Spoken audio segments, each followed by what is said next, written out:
God has done to bring us here, because the road was not easy for us. Some of you may know, some of you may not know, but we had a first go around in our relationship and did not end well.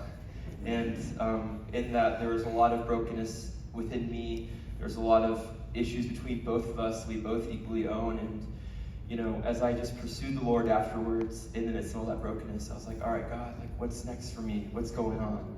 And he didn't come down from the skies and say, marry Colleen. But what he instead did is that he invited me on this journey of him displaying his love for me as the bridegroom and the church as the bride. And I began to learn how God himself just is so humble. He is so humble and desiring to get in our mess to meet us where we're at, and showed so much compassion and patience and love and all this mercy. You read it all in 1 Corinthians 13, but it was real. It was real.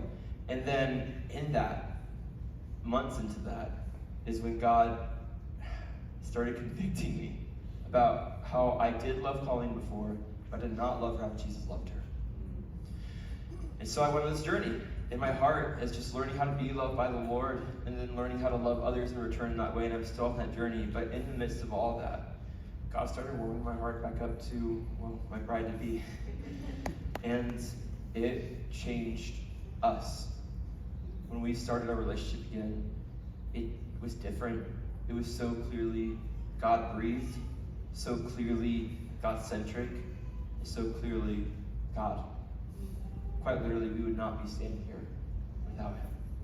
And I just really wanted to share that, because it isn't about us having the secret tools, because our secret tool was just Holy Spirit. It was just learning how to listen to him and follow him. And that was a very humbling experience for both of us, but a joyful one at the end of it. Thank you so much for coming. I wanted to share something that really blesses me and makes me happy about our relationship.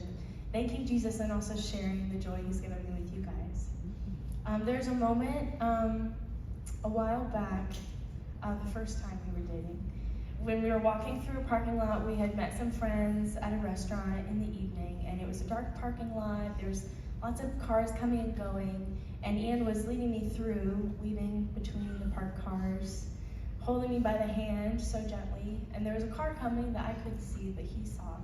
So as he was holding my hand, he just paused me as we were walking, and then once the car had passed, just gently led me forward again. And that's been a picture that's come back to mind so many times.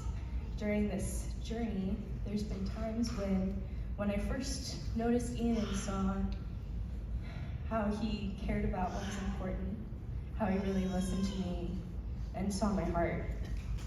When God said, not quite yet, it's not quite the right time. And when we split up and needed to wait to get back together, when God said, not quite yet, it's not quite the right time. But I've seen how Jesus has led me, and he's used Ian to lead me from one thing to the next at just the right time. And over these past few years, with Jesus and with Ian, God's been leading me into new stages of my life, into so much joy and more wisdom and maturity.